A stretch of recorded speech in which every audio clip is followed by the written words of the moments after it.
One.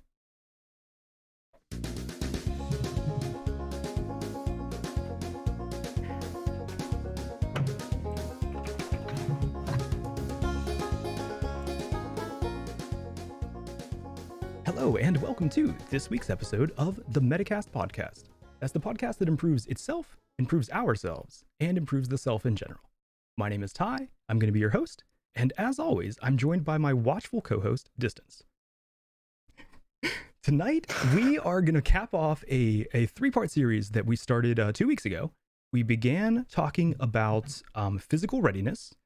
Last week, we continued with situational awareness, and we're going to cap it off with a discussion on self-defense, which I think, of course, both topics feed into nicely and touched on before. I think it's a natural conclusion to what we're talking about. And as of right now, I think a pretty topical thing. I think a lot of people are discovering that maybe the world is not as safe and cozy as we thought it once was. So Yep.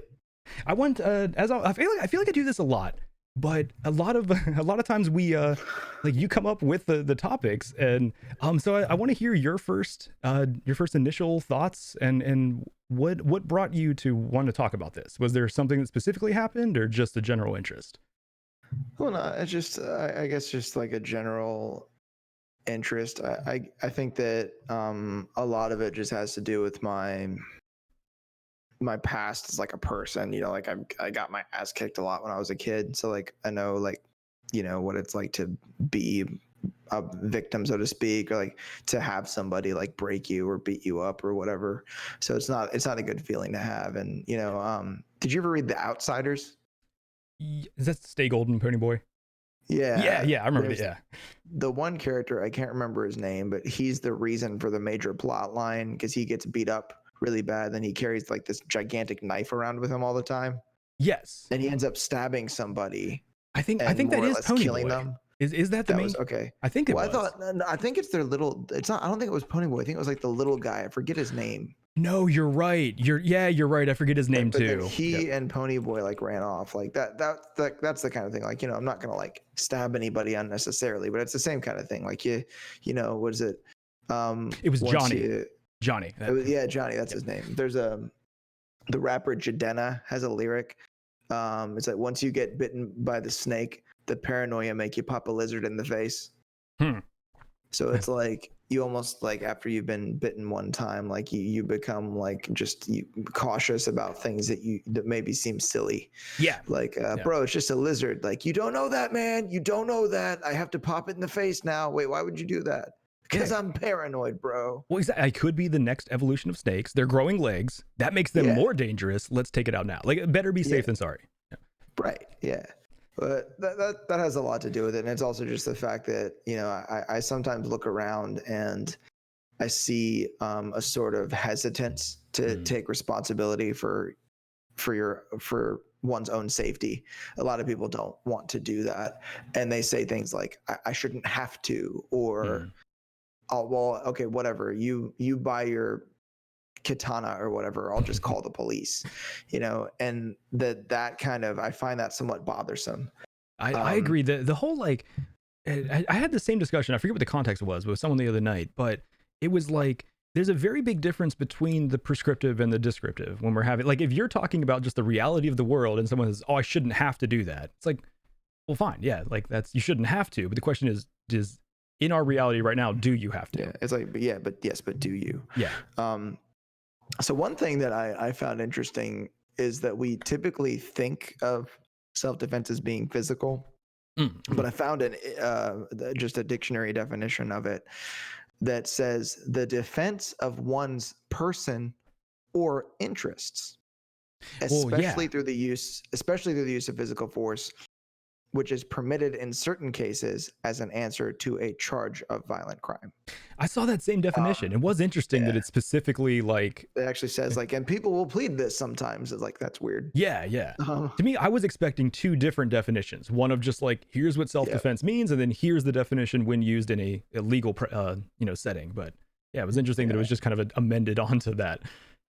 And I think that a lot of people feel like they don't need it. That's why I think it's an important thing to talk about, is because yeah, okay, it's very true that if you live in the United States where we live, that this is actually one of the safest countries in the entire world. Like something bad happening to you, like violent or otherwise, is very unlikely. Yeah, there's a lot of reports of violent crimes and things like that, but of the 330 million or something like that people in the United States, we have a relatively low crime rate. There's many countries that have lower crime rates than we do, but a lot of that also, we could be incorrect. It might be higher here. It might be lower than we think here. It might be higher in other countries and lower. It just depends how it's reported. Yeah. Because sometimes you can get the illusion that it's higher or lower. But the thing for me is that, when I was a kid, even like my dad tried to get me to learn how to fight. And I was like, oh, I don't need that. I don't need that. Why would I need that? I don't need that. And then, my big mouth gets my ass kicked all the time. In high school, I'm like, damn it, I guess I fucking needed that. Yeah, that could help, right? But, and it's just something that a lot of people, that the idea that you shouldn't have to, which I think is true. Yeah. You shouldn't. Yeah. Doesn't mean that you don't. Exactly like what you were saying, that the descriptive versus prescriptive, it's not always the same. I would argue that I shouldn't have to work 40 hours a week. I don't like whoever came up with the 40-hour work week, whoever came up with 5 days. Like, fuck that dude. I don't think that that's how humanity should live. Unfortunately, it's how we do. Yeah. And maybe you shouldn't, but the one thing that I wanted to address, because I actually looked up some statistics. Okay. So just I want you to hazard a guess here. There is one city in the United States, as of, 2019, they had the fastest response time for a police call. Ooh. Just guess what their average response time was. This is the fastest in the nation. But fastest average for fastest average. For how big of a time period? Is like their average for the year or for the month, or what's? Let's see if I can look at the actual timeline. I think this was 5 years. Okay. So 2014 to 2019. Yeah, I would guess. Yeah, Lee, I was thinking something wrong. I would guess somewhere between 15 to 25 minutes. Okay, that's a wide range. So yeah, let me go a little more specific. 15 to 20. 21 minutes. Okay, so the fastest, as of 2019, between 2014 and 2019, the fastest average response time was actually 5.5 minutes. That's better than I thought. 5.46 minutes to be exact. That's San Francisco. Oh wow. Okay. But that's on the high end. I mean, just take a wild guess at New York City. Okay. Well, that's probably closer to 20 minutes, right? It's 6.6 minutes. Really? But the thing is, actually impressed. Jeez. The thing is that these are the fastest times averages. Yeah. What is the national average? Do you have that? Significantly below. I can look. National average. I want all the slow areas to bring it down. I want to know what the just average across the nation would be. 9.5 minutes. Okay. Which I guess I was thinking it was worse than it was, but still, there's a lot that can happen in 9.5 minutes. That is a long time when you're in an emergency. I also think that's a sample group average. So they took several cities, I'm sure, and then probably measured it off of that. I mean, statistics can be misleading almost all the time. Yeah. But most of the time in many states, it can be as long as 15 to 20 minutes. Yeah. That can happen. So those are the situations. But the thing is that 5 minutes, dude, a lot can happen in 5 minutes. Yeah. That is literally in an emergency, literally 9 minutes is a lifetime. Yeah. There's songs that are 3.5 minutes long that play in action films. John Wick can beat the shit out of a lot of people in 3.5 minutes. Yeah. I mean, obviously I'm being facetious saying that, but that's the thing, is that I think that when you look at things like that you recognize that it is necessary, because that whole argument of, I'll just call the police, that's great, but what happens before they get there? I mean, what's happening? A lot can happen in the time it takes for a police officer to get to where you are. And even when they do get there, I mean, what happens? Yeah. I think people think that it's just a miracle solution. Once the police are there, everything's under control, right? Yeah, of course. Yeah, the cops here, the bad people don't do anything bad when there's there's no, it's like the idea that areas where you're not allowed to have firearms, like there's someone that goes and they're like, man, I'm going to shoot up this movie theater. Oh wait, I guess not, that sign says no guns. Yeah, that's always been something that I'm surprised by, is like there's so much logic to the sentence where like when you make guns illegal, only criminals have guns. Or, well, I mean, I don't necessarily say like, I'm not saying that like in a generally illegal, like you can't have them at all. But when you create areas where you're not supposed to have them, well then, I mean, I'm not going to take one there. Yeah. Because it says I'm not supposed to have it. Yeah. Because, I want to like follow rules and not get kicked out of Starbucks or get, a misdemeanor or get arrested. I don't want that. Because, I'm like, what do they call that? What kind of the citizens that follow law abiding. Yeah, exactly. Except for a couple speeding tickets. Well, I mean, even those aren't even laws, but it's still just like the interest in being it's not like wanting to like, bow down and say like, oh, well, someone says this, so I'm going to do it. But it's just like, I think there's a general idea of community and humanity that it's like, oh, yeah, I want to do what's appropriate for this situation. Yeah, it's like social responsibility. Mm-hmm. Yeah. And that's the thing, is that when you talk about the idea that like defense of oneself is necessary and acting as if it's not, that you recognize that not everybody feels that same responsibility, and that there's going to be situations in which people are not nice and they only have the worst intentions and they want to hurt you. I mean, even if it's someone who's having a tough time of it and they decide to get fucking trashed and be an asshole to everybody because they're depressed and they don't know how else to deal with it. And then them being an asshole ends up being like them getting into a fight with you or someone that you care about. Yep. And that's the other thing, is that there is some self-esteem about this. Yeah, I would agree with that. Yeah. You do need to care enough about yourself. And for me, it's not just myself, it's people around me. Like, yes. I want to be able to stop people around me from getting hurt. It's the same thing like where we were talking about like being ready for certain situations, like physical readiness, that if it's just to help somebody out with something, that it's good to be able to be ready for whatever situation happens to be it like we said, something violent, or carrying a couch into someone's house, like, helping them do that. Yeah. But yeah, so I think that a lot of it comes down to it's like insurance to a lot of people, where you don't like, well, really, I mean, it is like insurance. It's one of those things that like you hope you don't need it, but you really don't want to be caught without it when you do. Health insurance, automobile insurance thing, it's like that. Like, it sucks paying every month if you're a healthy individual, but if you get in one really bad accident and all of a sudden you need $50,000 of medical coverage, you're fucked if you don't have insurance. Like, that's and there's a very slim chance of that happening, but if it does, that can literally ruin like either the rest of your life or quite a few years. It's rough. Yeah, I got gap insurance on a car a while ago, and it was like, it wasn't that crazy. I think it was like $500 or $600 up front. Okay. And they just put it on the loan for the car, and I was like, I don't know if I want to spend that. It's a little much. And then I was like, whatever, screw it. Yeah, I'll just get the gap insurance. So in case anybody doesn't know what gap insurance is, it's where if you total the vehicle, where it's a total loss, the difference between what the insurance company gives you and what you owe on the car is covered by that gap insurance. Yeah. So if it's worth $8,000 to the insurance company and you owe $10,000 on it, then the gap insurance pays that extra $2,000. I did total that car though. I was fortunate like, you had it then. Yeah. I was like, oh shit. I'm like, this is so worth a couple $100. Yeah. That was probably like, I don't know what your investments are like, but that may have been the highest ROI you got on $600.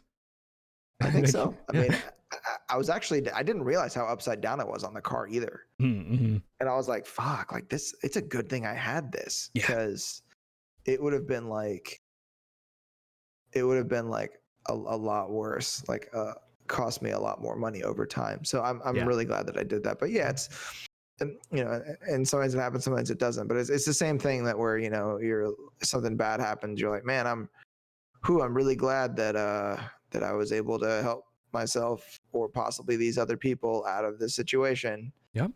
But there's also like, not only does it take a certain period of time for police to get to you, but even when they do, they don't actually have to protect you.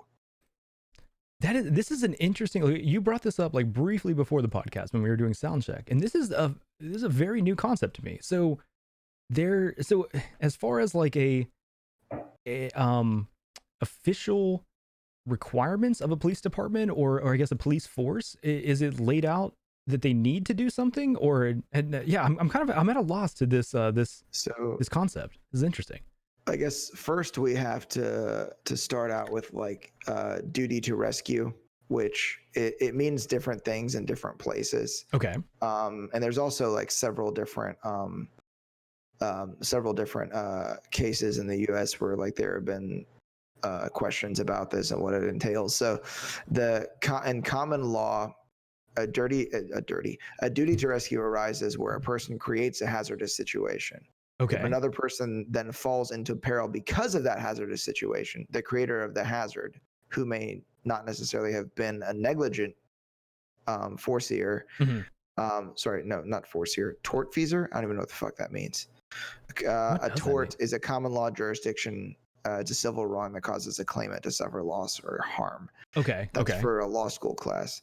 But then there's also that duty to protect or duty to rescue could arise from what they call them special relationship. If one of those exists. So parents have a duty to rescue their minor children. Okay. That also applies to acting parents. So like if there's a legal guardian or a babysitter, or if I'm with one of my nephews or my niece, then I have a duty to rescue them. Okay. And then common carriers have a duty to rescue their patrons. In common law countries, a common carrier is a person or company that transports goods or people for any person or company and is responsible for any possible loss of goods. Gotcha. Or to life. So I guess Greyhound, if you're in a bus, is responsible for you. United Airlines is responsible for you. Probably the biggest would probably be cruise ships going to other countries that are like Jamaica and places that have really unstable areas. And or like employers also have an obligation to rescue employees. And in some, and I'm just reading this verbatim, by the way, not exactly, pretty close to verbatim. Also, in some U.S. jurisdictions, real property owners have a duty to rescue invitees, but not trespassers, from all reasonably foreseeable dangers on the property.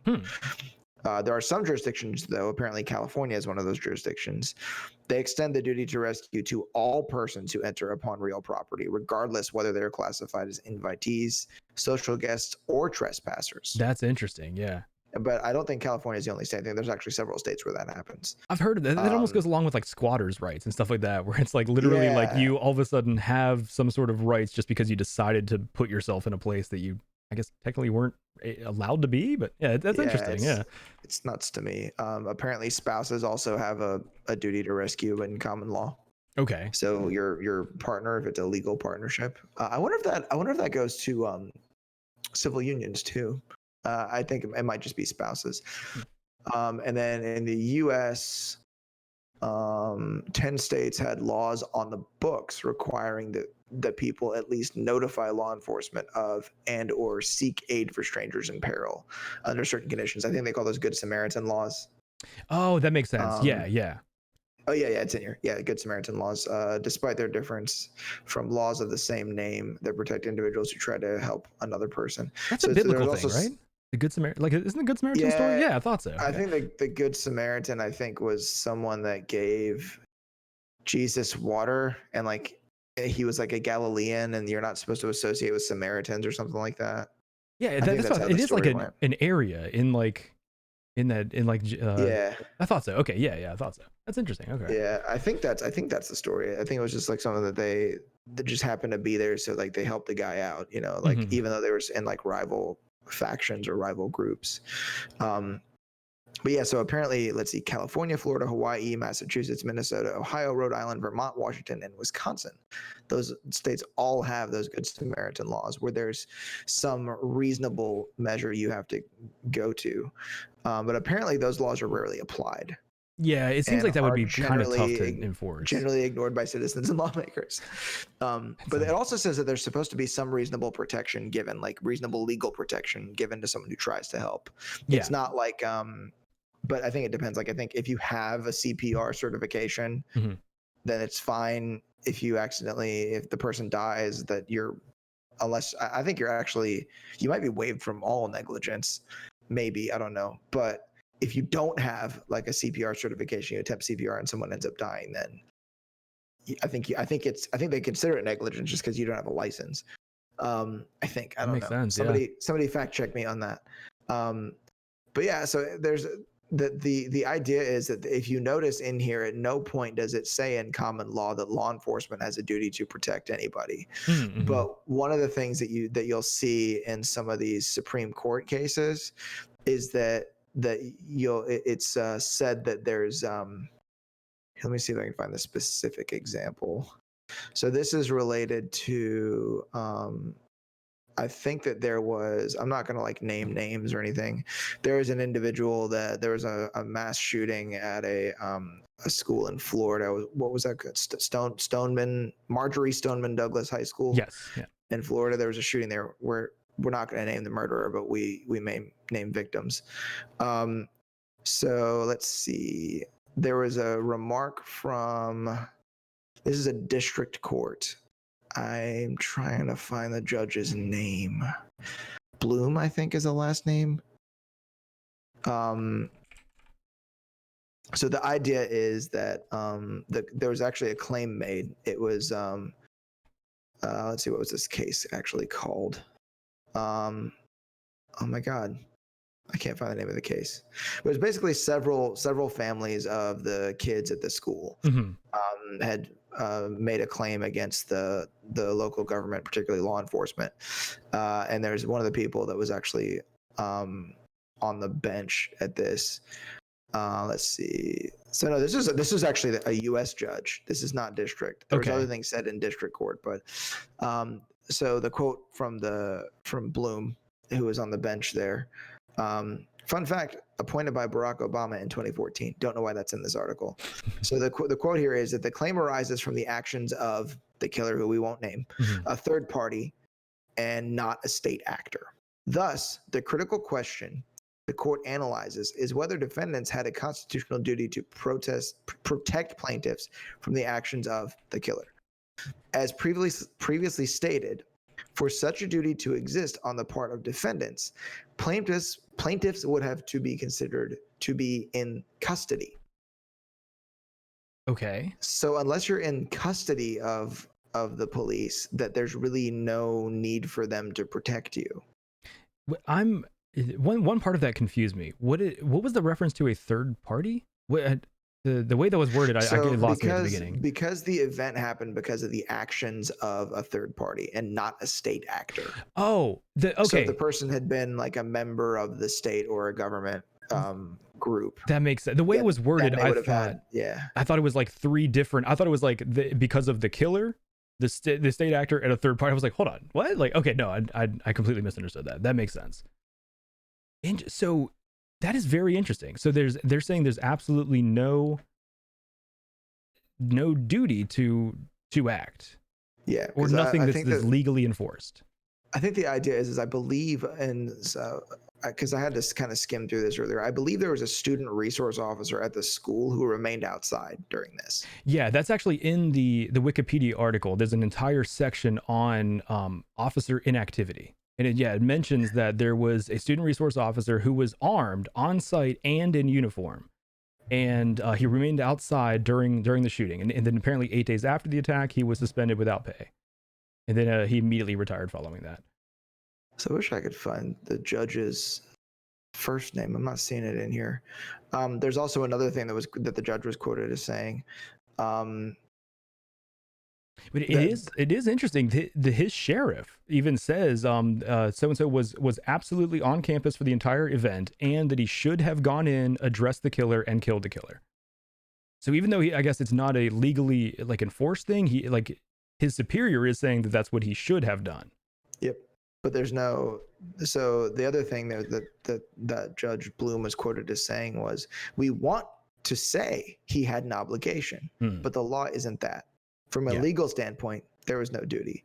So I think that the law enforcement, like that, they're allowed to actually formally discipline somebody if they internally determine that you didn't perform something properly. That they can discipline you at work for not performing your duty or even terminate you. Exactly. But it's the idea that the but apparently there was a. Well, I think it's the same with dude. medical personnel, right? Like, I mean, I know they take the Hippocratic Oath, but I don't think that's legally enforced. I think that it's like if you go to a doctor and he just doesn't want to, if he just doesn't want to help you, he'll probably lose his license. But I don't think there's like a legal penalty for that. Yeah, I'm pretty sure that unless there's like negligence or malpractice, you can't really sue them. Mm-hmm. But the thing that's crazy is that like there's a lot of, and I've been unable to find anything about it. I've only found reference to it, that apparently in the Constitution there's no real like understanding or ideas of like where, you know, the responsibility of the police starts and like where their power actually ends. Yeah. There's also another case that I'm not going to mention because it's gruesome. So if anybody wants to, it's called Warren versus District of Columbia. Basically, some really, really bad stuff happened to some people. Stuff that it's difficult. So trigger warning, if you've ever experienced a sexual assault, don't look at it. So seriously, I only give trigger warnings for things that can actually cause post-traumatic stress to, like, you know, come up. I don't want anybody to have like a panic attack. Exactly. Yeah. But fair. basically a bunch of really bad shit happened. And there's a point where the dispatch, this was at 1975 is when this happened. Ooh, okay. So there's actually 3 people involved. But the case was named Douglas. It's weird. They seem to only name one party. It's really interesting about like cases. Yeah. So the idea was that what happened was the dispatch called this a code 2, which means that it's not like a super high priority. Okay. Although this was a crime in progress. It was reported as a burglary because the neighbor, what they thought was happening was a burglary. But for a crime in progress, it should have been coded code 1. And apparently there was a cop that the neighbor actually crawled across the roof, like to an adjoining roof, to kind of get away, because this is like in the same sort of building. I think they were like renting rooms in a house. And one was upstairs, the other party was downstairs. So the party upstairs like crawled across. A cop like drove by down the alleyway and toward the front entrance, and then another cop walked up to the front door and knocked, and then left when there was no answer. Jeez. So, but this was a burglary in progress. Yeah. It was actually recorded officially by the dispatch as a burglary in progress. And I don't know if that's insane. And the cop walks up to the door, knocks, and when there's no answer, leaves. That is crazy. So I guess the burglar's not answering the door. They must not be here. It's like, what? So then the people upstairs crawled back into their room, and then they heard noise again. So then they called again. And then this time, the dispatch coded this one as investigate trouble. Okay. So then what happened was, because... Does that fall even lower on priority than code 2? Do you know? Or is that... I'm sure that's more like... I bet you that's like a noise complaint. Yeah. I'm going to hazard a guess on that one. That's sure the like, Officer 43, after you finish your donut, please respond to this call. Yeah. I'm glad you had an opportunity for that. Thank you. To use that. So once again, without keeping too much detail in here, the 2 upstairs actually went down because they thought that police were there. They were greeted by the 2 intruders, and they were taken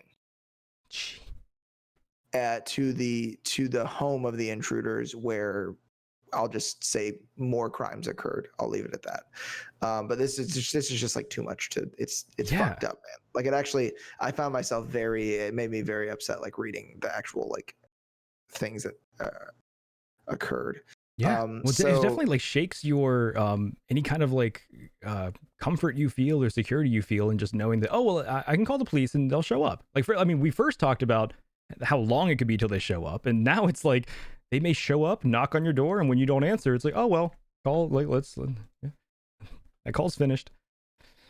So they brought claims of negligence to the District of Columbia, Mm-hmm. and the claims were the dispatcher's failure to forward the call with the proper degree of urgency, the responding officer's failure to follow standard police investigative procedures, the dispatcher's failure to dispatch the 6:42 a.m. call. So I'm fairly certain that because they didn't follow procedures, they were disciplined by the department that they worked for. Yeah.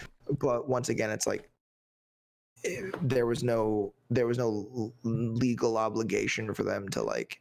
So that's the thing. Like, all this to say that the police aren't going to protect you.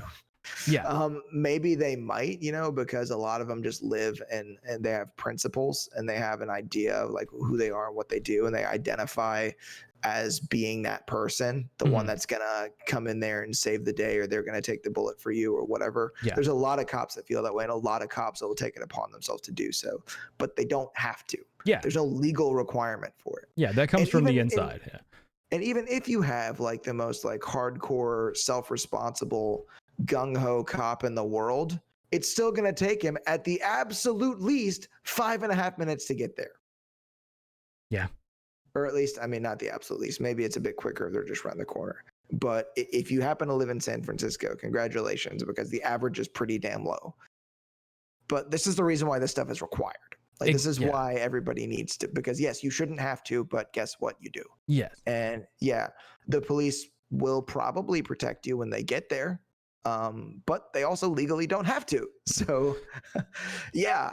And a lot of this just kind of comes back to just being personally responsible. I would love to just be like, know beyond the shadow of a doubt that I don't have to lift a finger because the cops are going to come protect me, and that they'll get there as quickly as they need to, and they'll do every single thing that's necessary, and that they're these amazing superheroes that, the moment someone hears the cops are coming, that will cease and desist immediately. But in some cases that doesn't happen. Yeah. And in other cases, they just don't know that you've called the cops.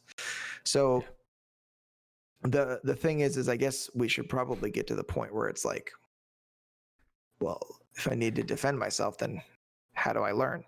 Well, yeah, exactly. So what do you do about it? I mean, because I think we've identified that there's a lot of things that we don't do that we should, right? I mean, we put a lot of things in that basket of, there's a very small chance of this happening. Do I really need to prepare for that? And I honestly think what's going on right now in the world is a huge sign of that. I think we see very clearly how much we underprepare for things, and how we put faith in a system that's like, oh, food's always going to be on the grocery store shelves, and oh, that's always going to be available. And I don't need to sit on, weeks or months worth of food and prepare for any sort of disaster, because the grocery store's right there. But there are times where sometimes there's not food on the grocery store shelves, and you worry about the supply chain and things like that. So how do we, I guess, if you determine that this is worth it, which arguably probably is. I mean, no matter how small the chance is that you need something, when the downside can most likely literally be your death, that I think on my side, that means that it's worth taking the extra precautions. Yeah. And that, that in the situation of survival, in this case, we're talking about your actual person or your interests, and it is in your best interest to like stay alive. Yep. And being prepared for the worst case scenario, be it like, ampleness sort of going away and scarcity starting to set in. Well, then you need to be ready for that, Yeah. And it's also the idea that you also need to have, it's like anything else. If you want to play hockey, you need to have skills required to play hockey, and you also need to have the right tools. Good set of skates, decent gloves, good stick, and you also have to know how to use those tools that you have to play the game the best way that you can. And with self-defense, you just need to number one is you need to learn how to fight. And there's lots of different ways. Like Brazilian Jiu-Jitsu is nice, but I'm not gonna like cuddle with somebody until I can choke them. I mean, I've done Jiu-Jitsu and I loved it, but there's only certain things about that work. There's like defensive tactics you can take. There's like Krav Maga, which be careful who you find because a lot of instructors are full of shit. Find someone credible. And then there's, I think it's called Hagana. It's basically Krav Maga, but it's like a little bit different. Okay. And that's more for combat because I thought that was a Scottish food. Hagana? Or is it? No, I'm thinking of haggis. Never mind. Yeah. Never mind. Yeah. I only know that from that one. I only know what that is because that one Mike Myers movie. He has a butcher he gets haggis from. But it's so yeah, there's just different ways you can cross train boxing and things like that. But I mean, the reality of the situation is that in a self-defense situation, like, because for me, like, I'll do anything to avoid a fight. I'm not gonna fight some jackass in a bar that's mad that I'm talking to his girlfriend. I'm just not gonna do it. Because it's like just not worth it. It's just not. But there's also a state of mind you have to get in. Like, you have to get somewhere kind of dark, because if you, and not stay there, just put yourself there for a little bit and kind of understand it. Because what it comes down to is that, you know, if it's your life or someone else's, you should preserve yours. And, you know, if it has to be someone else, then that's fine. You need to survive, though. But it's also gauging the situation and finding out if there's a better way. If you can run, then do that. But if not, well, you have to fight. And it's also not just like it's not just like fighting with your body. It's because for a long time, like, I was like the stereotype martial artist that hates guns. Yeah. And then, like, I shot for the first time and it was fun, and so now I own firearms. You went from Batman to new Batman. Just shoots everyone. But the other thing is that you need to also be well aware of laws, and not just related to using a gun to defend yourself, related to defending yourself at all.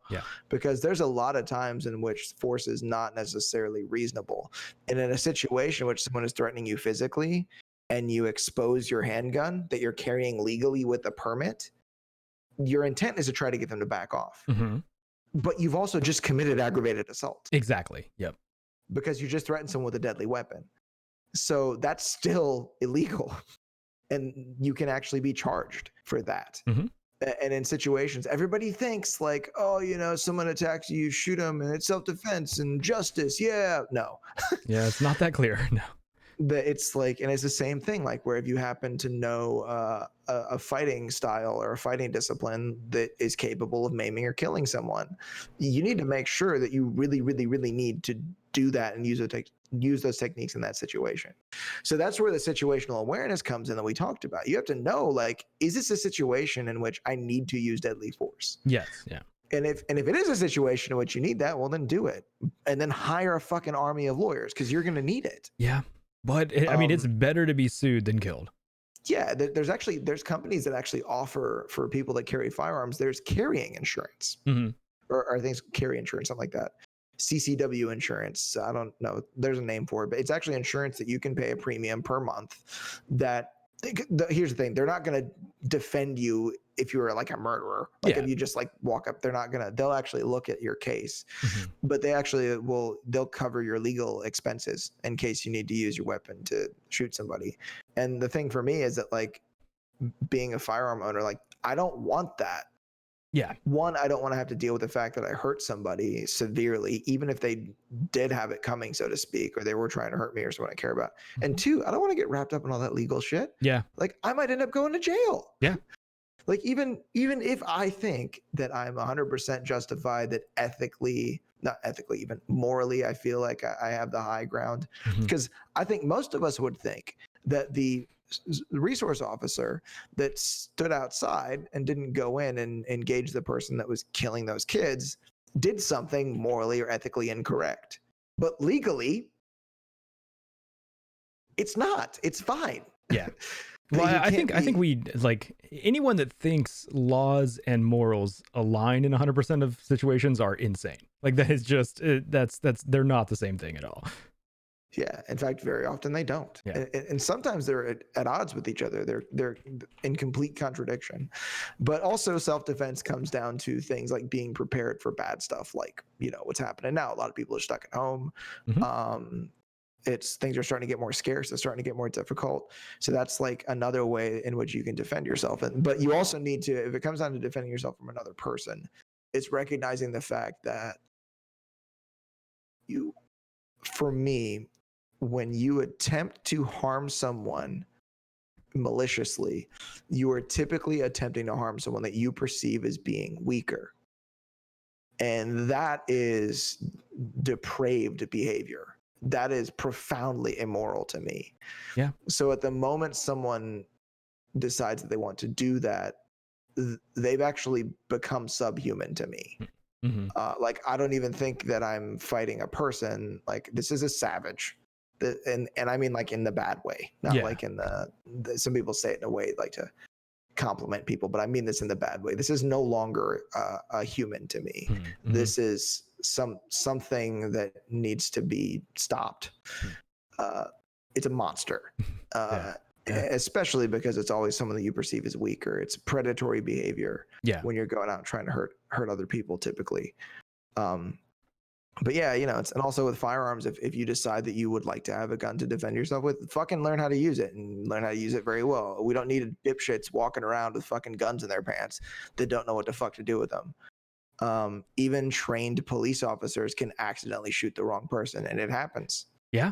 Or accidentally shoot themselves. I've seen that before too. That's also, I mean, it's not uncommon.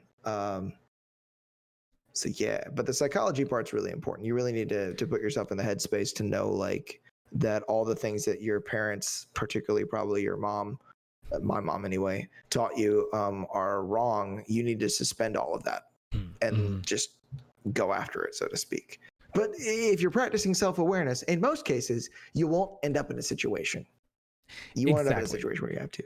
Sometimes the bad shit can come to you, but that's pretty rare. Yeah, for the most part. Depends where you live. That is a big thing. I mean, there is the there's the owning a firearm in your home for home defense, where it's like that is something coming to you, and then there's the other idea of getting concealed carry and keeping a firearm on you to protect yourself when you're out in the world, which basically right now no one should be doing, by the way. Stay at home. But if you do, once we do go back out, there are crazy people in the world. It can be a scary place.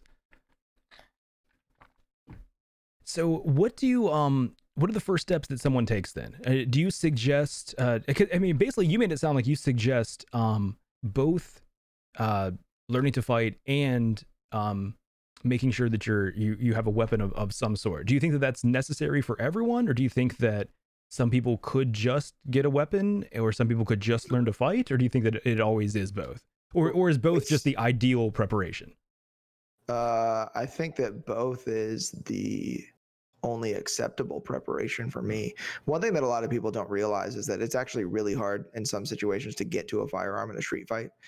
There's actually a really cool video. There's a guy named John Lovell that has a YouTube channel called Warrior Poet Society, and he does a video where he has a fake, it's like an airsoft gun, and it's in the type of inside waistband holster he carries, and there's a MMA fighter, and it's the MMA fighter's job to not get shot, and it's John Lovell's job to shoot him. Yeah, I think I've seen, I don't know if it's him doing it, but I've seen exercises like that. Yeah. It's really, really, really hard to get to your gun. It's very, very difficult. And if someone realizes you're reaching for a weapon and they're that close to you, they'll stop you. They'll just hold your hand in the holster.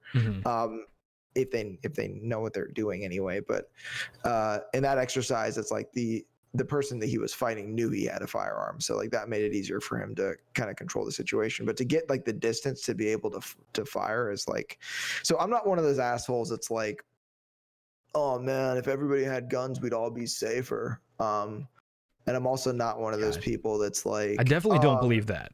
I'm not like for gun control or anything like that, but I definitely don't believe that statement. Yeah, if everybody had a gun, we'd be safer is silly, and if we take away all the guns, then we'll finally be safe. Those are both irrational in different directions. Yeah. So my logic is that if people are able to own firearms legally in the country that I live in, I will own one legally. I will go through all the paperwork and all the things that I need to do in order to own one and do it legally, because everyone else is able to do that. And that includes people that mean harm as well as people that don't mean harm. Well, I think it's like, I mean, in most things in life, you're going to do the maximum you can within the rules to succeed. Right. And I think that this is like, I mean, when it comes to survival, that's incredibly important. Yeah. Yeah. And if it's within the rules, then I'll do that. And one thing that a lot of people don't realize about the firearm community is we're not a bunch of fucking crazy cowboys. Yeah. Like, we're crazy about safety. Like, firearm people, like, we do not hesitate to rip you a note if you do something stupid. Like, even if their gun is unloaded and they're just locking the slide back on their pistol and they're pointed at the next stall, I'll be like, bro, what the fuck are you doing? Like, point that goddamn muzzle at the ground. Like, what? It's like, but there's nothing in it. Like, well, you forgot rule 1, bitch. It's always loaded, right? Treat every gun as if it's loaded. Yep. Even if the action's open and the slide's locked back, it's not going to fire because the firing pin's way the hell back here. And if there's a round in the chamber, but things happen. The slide release could fail. And if by some strange chance the slide release fails and the striker falls on the primer or the hammer falls on the gun, then, I mean, who knows? You know, just, you never know. Well, and I'd say the most important thing, even if there is literally a 0% chance of malfunction, you're just building that awareness and muscle memory to always point. Like, no matter what, I don't think it's ever defensible to like say that it's perfectly safe. It's like, no, just learn otherwise. Learn the correct way. Yeah, there's a dude named Coleon Noir that's kind of like he was a spokesperson for the NRA. I don't really, the NRA is what it is. I don't have support for them necessarily or think that they're a bad thing. But he has a couple funny videos, like people you meet at the range, and one of them is the person that's like just like, you know, pointing their muzzle of their gun all over the place, or like, you know, and the most common catchphrase you hear from them is, "I told you it was empty." Yeah. Which is like, what? I know it's rule number 1. Come on, weren't you in Boy Scouts? That bugged me the other day. Do you know who the comedian Bert Kreischer? The Machine. Yeah. He's got a new stand-up special on Netflix, and there's a bit in it that he talks about. He says that it's gonna be like a gun bit, and like one person starts cheering. He's like, "No, you're not gonna like it after this." It's like, no matter if you're for guns or against guns, you're gonna hate me after this bit. And like, it really was like it starts making jokes about how he like got these guns and loves pointing at everything in his house and stuff like that. And it's just like, it's funny and all, but I kind of like, I have to hate that whenever you normalize behavior like that and you turn into a joke, that I think is idiocy. And like, I mean, I love the dude's comedy and everything, but it's like when you turn things like that into normalization and jokes, it spreads a mentality of things not being as serious as they actually are. Yeah, I mean, I think the irony in the joke is the fact that he found a way to piss everybody off. Yeah, exactly. Exactly. It's a well-written bit. Yeah, but it's like also at the same time, it is making light of something that is something serious and something like reasonable. Like my dad, actually, my nephew's other grandpa, gave him a 22 pistol and a 22 rifle, and he was all stoked about going to the range with my dad to shoot. And my nephew got in shit with his parents because he didn't wear his seatbelt for like an entire road trip. Like, I think it was between like home and school or something like that. And he got in a whole bunch of shit like, what the hell are you doing? So my dad actually told him, like, you're not responsible enough to go to the gun range and shoot guns. Like, you can't even put your seatbelt on. I like that. Yeah. He's like, I'm not going to shoot with you until you can prove to me that you're responsible enough to handle this, because this is not a toy. It's not some like fun little thing. It's a dangerous weapon. Like, it is a weapon. Exactly. Don't act like it's anything else. Like, this is for hurting animals and it's for hurting people. I mean, that's what these are for. Exactly. Like I've said the saying before. I'm a big fan of the way you do something is the way you do everything. And you can just see when someone does something in a careless manner, more often than not, that's going to carry over to other aspects of their life. It's just a hallmark of how they treat pretty much all things they do. Yeah. So, you know, I thought that was kind of cool of my dad, but because the thing is that it's like, you need to be able to fight with your body if you need to, because there's situations in which you don't have a weapon. And I think first, before that, you can't get to a weapon. True. I think first, before that, you need to be able to fight with your mind first. And that's more than just recognizing the situation, knowing where to be, what to avoid. I think that's step one. Step two, you end up in a bad situation, body.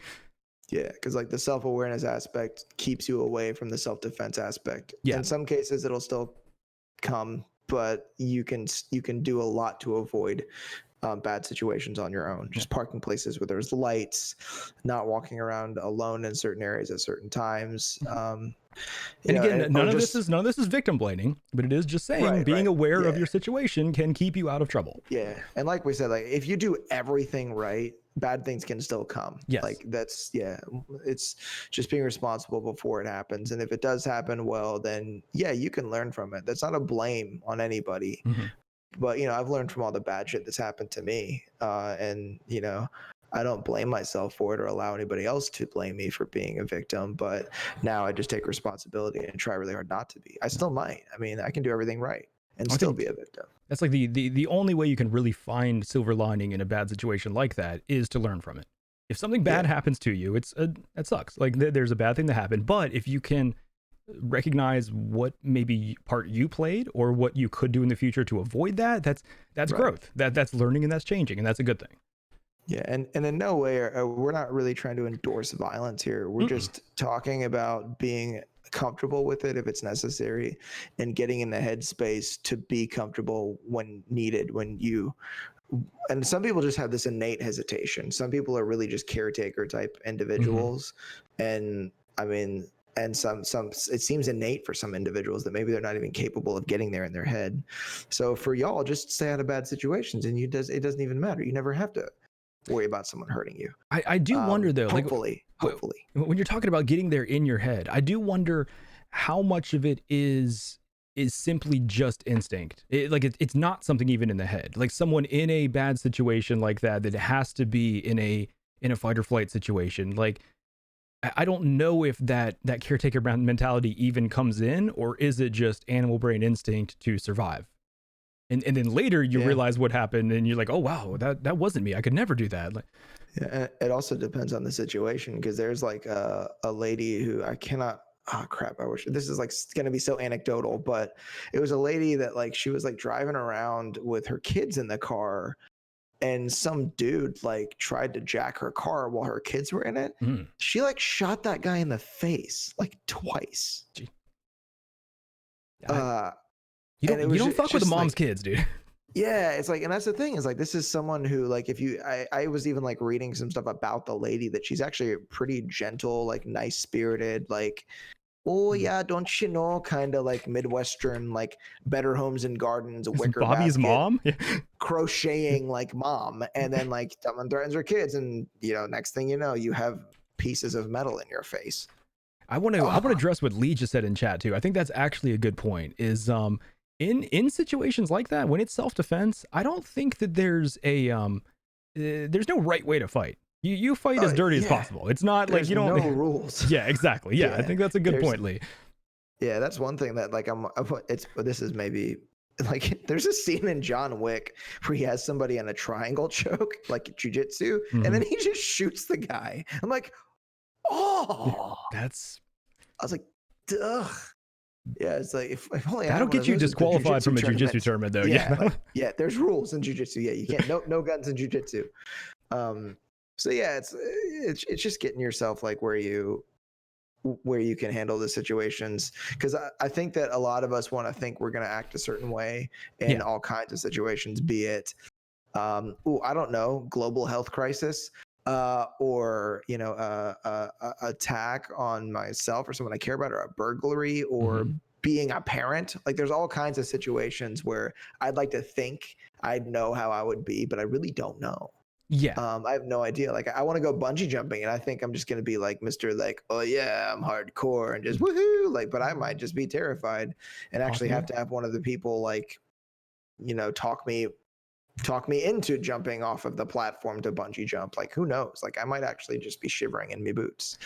I do think we surprise ourselves a lot. I think a lot of times people will overestimate or underestimate their abilities in situations and be very surprised with their actual performance. Yeah. Yeah. So back to what do you think then is step one? Does someone I guess it's first for you learning to fight. You think the martial arts or some sort of physical training is step one? Well, step one is understanding that there's a need for it and recognizing that need. And when you fully understand that need, then you will choose to become as proficient as you can at whatever it is that you need to do. And if you're training specifically for self-defense, you really want to train like different, like actual combative arts, like where you're actually assuming that your assailant has a weapon. So karate is off the table, taekwondo is off the table, Brazilian jiu-jitsu is off the table, boxing's off the table. Like you need to go to like a defensive tactics, like the type of stuff that like police do. Well, police are different because they use a lot of non-lethal. But you know, for soldiers too. But the reality is that most soldiers aren't that good at hand-to-hand combat because they have rifles. Yeah. They're taught a lot of really cool, like very effective, like cool as in like interesting to watch techniques is really cool, very effective techniques. So like I said, like circling back, what are the names of different styles? Like well, I think Krav Maga is probably the most effective one. Okay. But I would say that, I mean, my sort of take is a mix of Brazilian Jiu-Jitsu and Muay Thai. Like Muay Thai is effective because you're taught to use elbows and knees in that. And in certain situations they can be used in conjunction with grappling. Brazilian Jiu-Jitsu is good because it makes you comfortable with having someone on you. Yeah, gotcha. Especially if you're small. Like I'm comfortable with having huge people like manhandling me. And that keeps you comfortable and you won't panic in a situation which someone like grabs you. Because most of the time people want to impose their will on you. Typically a robber is going to get very close to you with their gun, even though they don't have to, because it's part of the psychology to impose their will.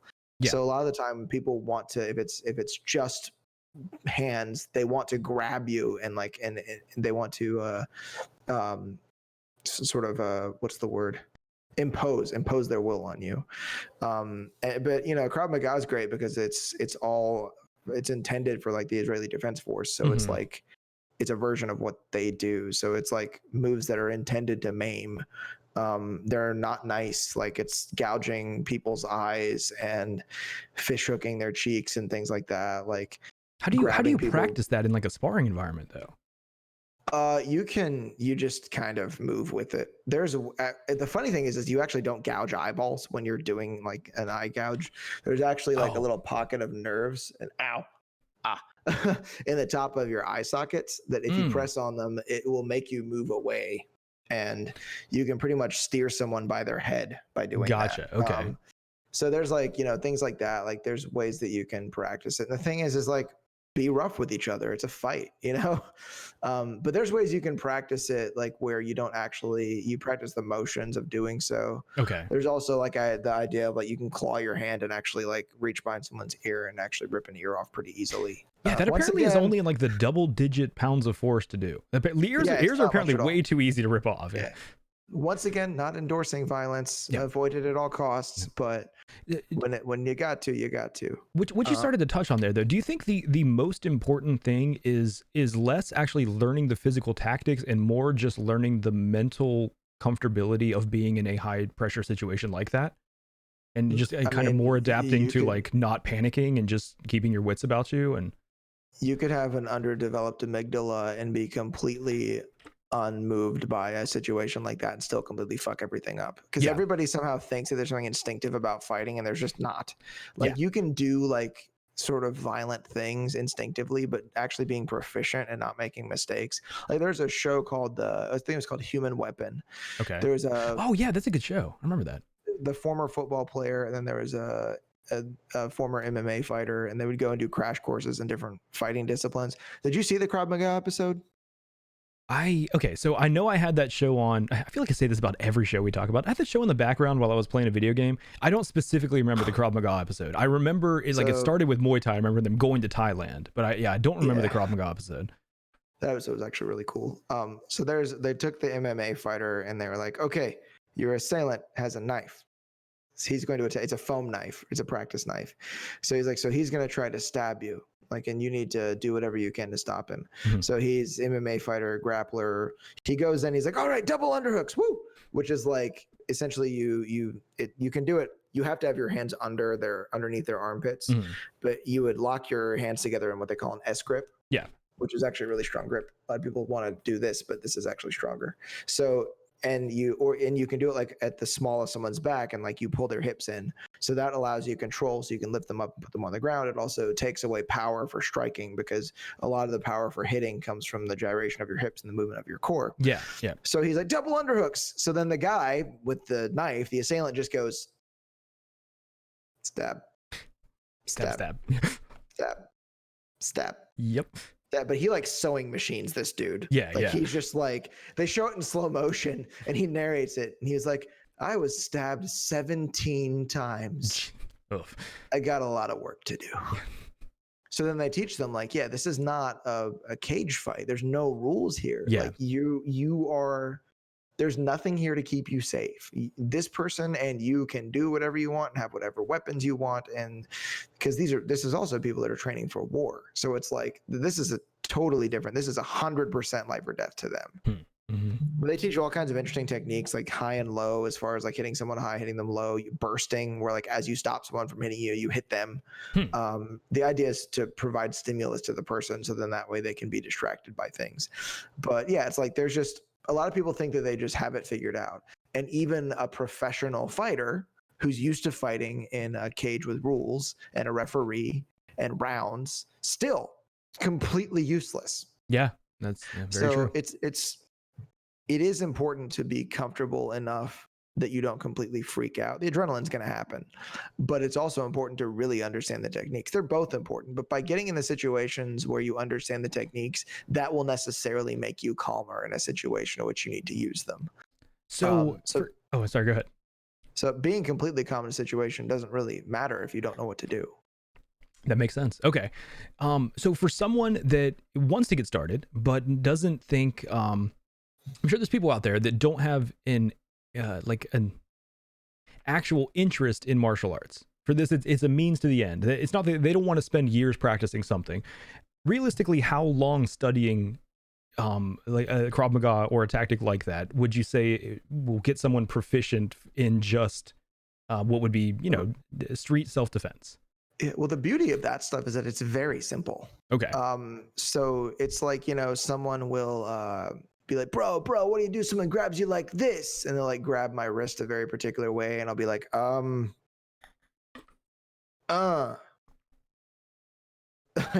you punch the person, maybe in the nose, possibly several times. Like, what?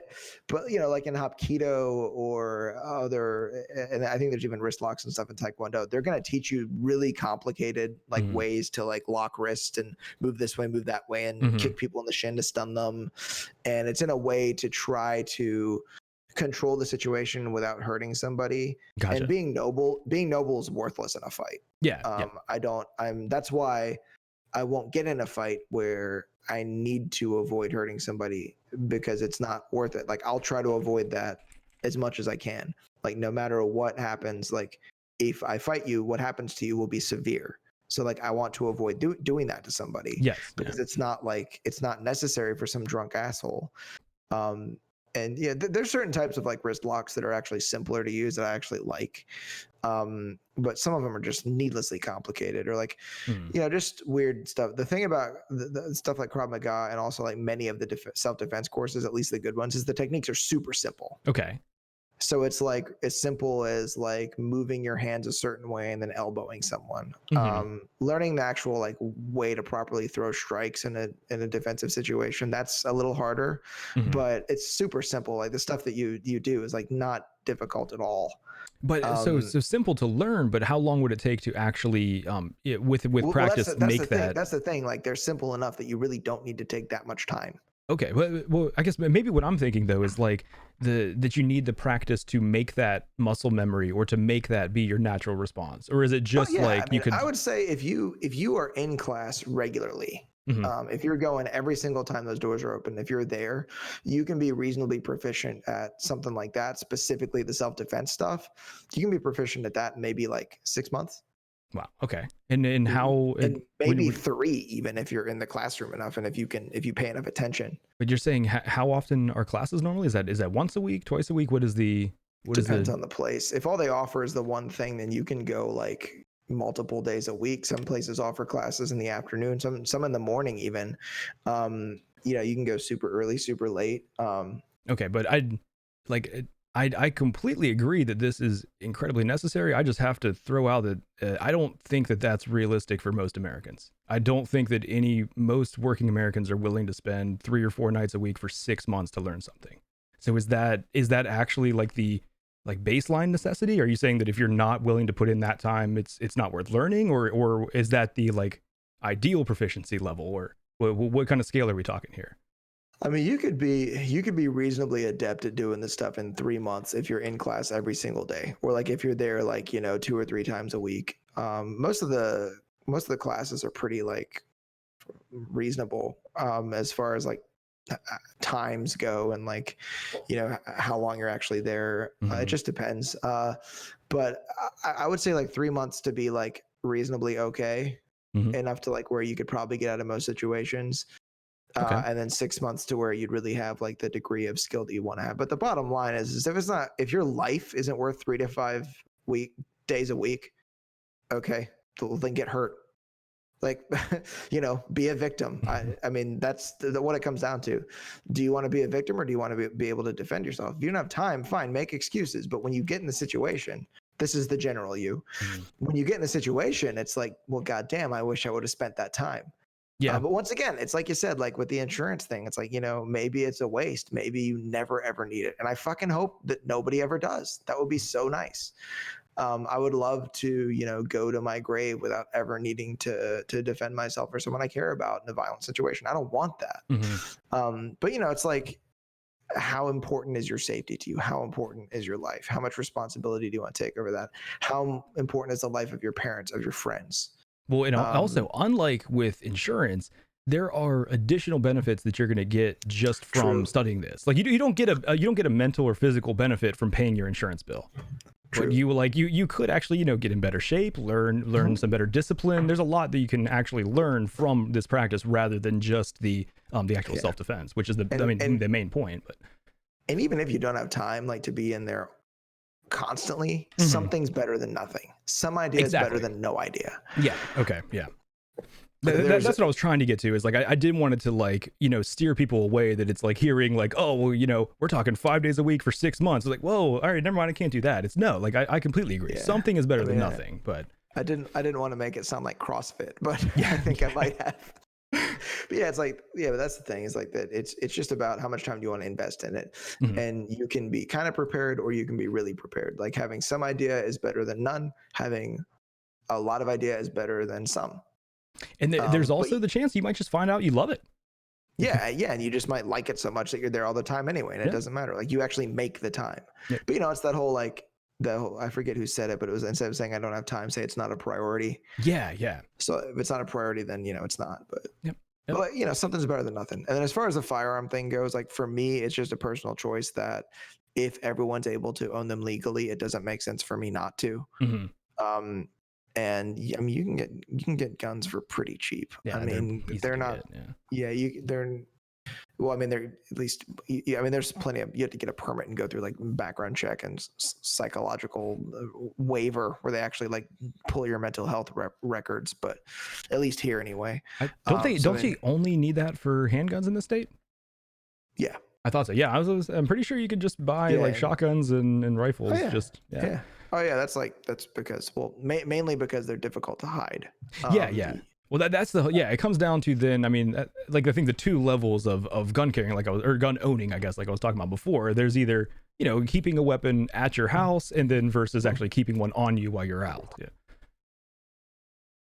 Which I'm in Camp A. I do not carry. I don't have a carry permit or anything like that. I mean, of course, the more we're talking about it, the more I see that it is probably something I should look towards and probably look at getting a handgun then. But and I mean, most of the time it's just something that's poking you in the hip when you're walking around, and that's pretty much it. It's just something under your pants that you just kind of forget is there after a while. Hey, I've got one of those already. Yeah. Nice one. Yeah, but it's like, it's just, and hopefully that's all it ever is. But even then, I think a lot of people find out that just shooting guns at targets is a whole lot of fun. There's very few people I've met that try it and hate it. I've actually never met anybody that's been like, oh, I fucking hate this. This is awful. I'm never coming back again. Usually it's like, hey man, how much is a membership? Like, how much do I have to pay to buy one of these? Like, what? And because it's still a fun thing to do. Like, it's when you're not doing it to hurt someone, you're just being like, hey, I made this thing hit that thing. It was hard, but I did it. I think, as humans, I think we have just we love explosions. Like, why are fireworks shows such a big thing? It's like, we like explosions. When you've got a little miniature controlled explosion that you're then also able to aim at targets and like gauge your proficiency with. Yeah, we love gamifying things. All the, when you go to a range, there's like a point system on the paper that you're shooting normally. Like, it's, we gamify things and it becomes fun. And honestly, like, I think that's a completely defensible thing. When people try to act like they need a noble reason to own a gun, like, oh, I need to defend my house. They're like, that's fine if that, but it's completely fine if your reason is just, this is fucking fun. This is my hobby and I enjoy it. Yeah, totally. And if you go with a friend, it's like, hey, bro, my piece of paper looks better than yours. Like, it's the same thing. Like, that whole making it a game. But that's also a fun and like important thing for me. Is like, I think that going to the gun range with anybody it's a bonding experience to me, because you're both working on something that's difficult, and guns are pretty scary. I mean, it's an explosion happening in your hand. It's a scary thing. And you're also two people that are like working to take responsibility and keep each other and everybody else safe. Or a group of people. Like, I think that shooting guns with people is actually a really fun way to bond with them. And it's a fun activity. I think that a lot of people end up enjoying. Actually makes me think back to my the guild leader that I play with in WoW. He also streams SVAN. He had a recent stream where they went to a gun range in Texas, and it was just like, him and a few other guys, they were having a blast that day, shooting some sweet rifles, and it is just a great bonding experience to like. It's very, very fun. That was even the first time I went and shot. It was actually with my therapist at the time. That's what he enjoyed doing, and it was like, 3 or 4 sessions in, a great way to like go hang out on a Saturday and get to know each other better and just go shoot pistols. Yeah, man, nothing breaks the ice like a bunch of explosions and hot pieces of metal flying through the air. It's fun. I just get kind of happy thinking about not being able to go right now. Do you suggest anything in between, like as far as like other weapons? Like, should people carry mace, pepper spray, knives, things like that, or do you think that do things like is that useful in a real dire situation, or are you kind of is it more for like you're mentally feeling safe when it's not actually going to help that much? I don't know that there's any really good way to use mace. I don't think that there's any really good way to train using it. I think there's way too much margin for error there. There's like not margin of error, margin for error. Yeah. Like there's too much of a space in which you can screw things up. And once again, it just goes back to that whole nobility thing. Like, I just want to cause them pain. I don't really want to hurt them. Like, well, this person's trying to hurt you. They fucking deserve whatever the hell's going to happen to them. Well, there is also, though, it may not always be nobility. People are lazy, right? And the path of least resistance, it's a lot easier to just go somewhere and buy a bottle of pepper spray than go through the class and everything to get a like carry permit. Yep. So but getting to the pepper spray is just as difficult as getting to a gun. Yes, and it's less likely to stop someone. Yeah. Right. Yeah, because there's ways like at the absolute worst, if you get them dead in the face with a very dense spray, it's gonna hurt like hell. They're gonna close their eyes. And depending upon their threshold for pain, they might still come at you. And keep in mind, depending on the size of the room you're in, you're going to be breathing a lot of that in and getting it on yourself too. If you're not in like an open air area. Yeah. I breathed in like the police, the mace that the police use. That stuff is irritating as fuck. But once again, if you don't hit them with the dense spray, all they're going to do is breathe it in and it's going to suck. And if someone really wants to take something from you, really wants to hurt you, that's not going to stop them. Then it's just irritating. Tasers are cool, I guess. But once again, it's these two little prongs they're shot out with, I think it's CO2 cartridges that fire them out. And if both of those prongs don't stick into that person and make a good connection and complete that circuit, isn't that fucked up? when you get tased, you're completing an electrical circuit with your body. Yeah. That it doesn't work. It won't work. And there's plenty of situations where police will deploy tasers and completely fail. Yeah. And most of them are only good for one use, like that the prongs stick in there, and once they stick in there, you can hit the little button a few times to shock them. Yep. And actually, a lot of the cops that I trained like Muay Thai and Jiu-Jitsu with, like I'd ask them, like, "Do you ever use any of this shit at work?" They're like, "Nah, man, I just use my taser."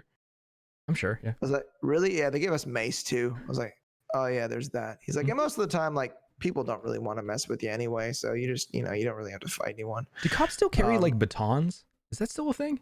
They carry ASPs. Oh, that's the like collapsible, right? Yeah. ASP is like it's an acronym for something. What does that stand for? But it's like a billy club is another. It's not quite. I think an ASP is more solid than a billy club. Gotcha. Okay.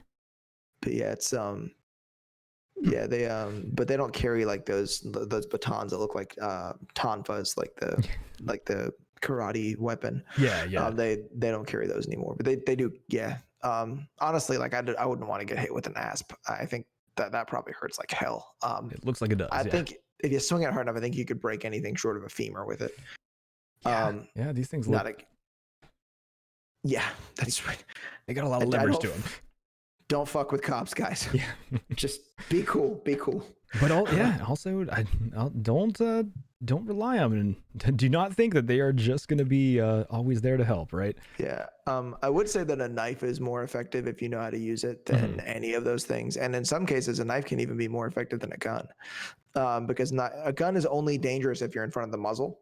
Yeah. A knife is more or less dangerous all the fucking time. Like there's no way if I get on this side of the muzzle and stay on this side of the muzzle, it can't hurt me. Yeah. If it's a gun. But if it's a knife, it's this fucking sharp ass thing that people can get stabby and sewing machine with. But however, like you brought up, like a knife is going to be hard to get to as well, right? Like you still need to know the way to navigate a physically intense situation. Oh, Sinead, thank you. Okay, so ASP is apparently the company name, Armament Systems and Procedures. Thank you. Gotcha. Another fun fact, AR actually means Armalite Rifle, which is the name of the company. That's something with all the gun talk, I feel like it's probably a good thing to mention that. It doesn't mean assault anything. Yeah, there's no such there's no such thing as an assault rifle, right? Isn't that just like a weird blanket term that doesn't actually mean anything?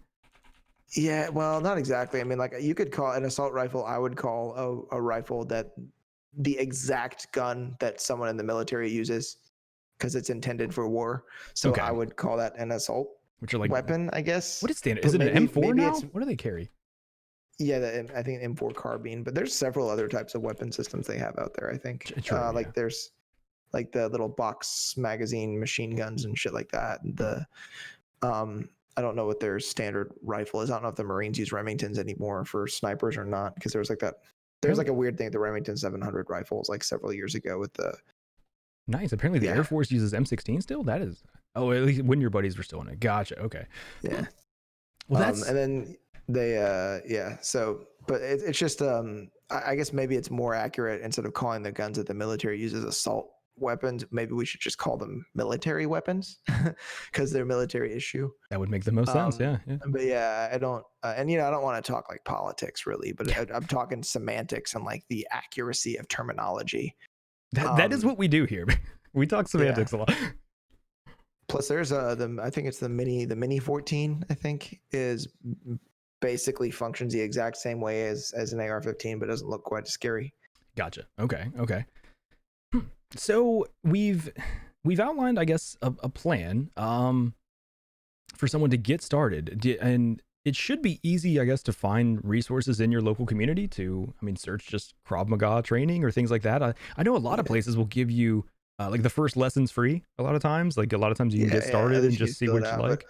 Yeah, even like anything, like even boxing training, which might not be effective in a self-defense situation, is better than nothing. Same with judo. Like judo also is difficult to use in self-defense, but it's better than nothing, learning something. Yeah. If you can hit people, that's probably good. But Well- the problem is if you can't hit them anymore because you're on the ground. Well, yeah. I completely agree with that. And I think it goes in line with what I was saying earlier, as far as even if the actual tactics aren't helping you, I think just getting comfortable with being in a situation is going to help somewhat. It's going to calm the nerves. But I mean, you did bring up the great point that it only goes so far. You still need to eventually learn tactics that are actually going to help. Yeah, and that's another thing with guns is that if you decide to carry a firearm, that it's really, really important that if you're going to be walking around with this super dangerous thing in your pants, that you really need to know how to use it. And there's plenty of resources too. But once again, be very careful that you find a credible instructor, because there's a lot of bullshit out there. Yeah. There's a lot of posers that try to just get money out of people that don't actually know what they're talking about, and they will capitalize on a customer's ignorance. That's a big thing to realize too. Like you're saying is make sure that it is having a very, very dangerous thing on you, which can be an asset. However, if you're not very proficient with it and someone takes it from you, you've all of a sudden just brought something very dangerous to a situation that can be used against you. So making sure you know how to carry it, protect it, and things like that is paramount. And weapon retention, something that they'll teach in those courses. Weapon retention is a really important thing for cops too. But you also don't want to be that asshole that tried to stop an armed robber and ended up shooting a 4-year-old. Like you don't want to be that asshole. Yeah. So like be really careful. And accidents still happen, but training can help you prevent that. Yeah, definitely. Yeah. So yeah, and also recognize who you're dealing with and what you're dealing with. That this is a person that's trying to hurt others. So you can't regard them with the same type of reverence you would other human lives. It's just not. This is a predator. But hopefully you never come in contact with any of those people, and you never need this shit. And this is just a bunch of stuff that you learn and encourage others to learn. Exactly. Yep. I think that's the best case scenario. Yep. Learn it and never have to use it. So do you have a quote for us this week? Yeah. Nice. I promise this is completely unbiased. This is one of the Gracies. They're like the jiu-jitsu like royal family. Yeah. Yeah, and they all have names that start with R, which is pronounced like an H in Portuguese. Yep. So this is Horian Gracie. Okay. Self-defense is not just a set of techniques. It's a state of mind. And it begins with the belief that you are worth defending. That's going to bring us to the end of another episode of the Metacast podcast. If you're watching this on YouTube and you've enjoyed the conversation, please hit that like button, subscribe to keep up to date, and comment below and let us know what you do to make sure that you and your loved ones are properly defended. If you're interested in further taking part in the conversation or even joining us as a guest on a future episode, join our Discord. The link is in the description down below. And we will be live next week for another episode, live Wednesday at 7:30 p.m. Eastern Standard Time on twitch.tv/TylerTV. Thanks everyone for listening, and I hope you have a great week.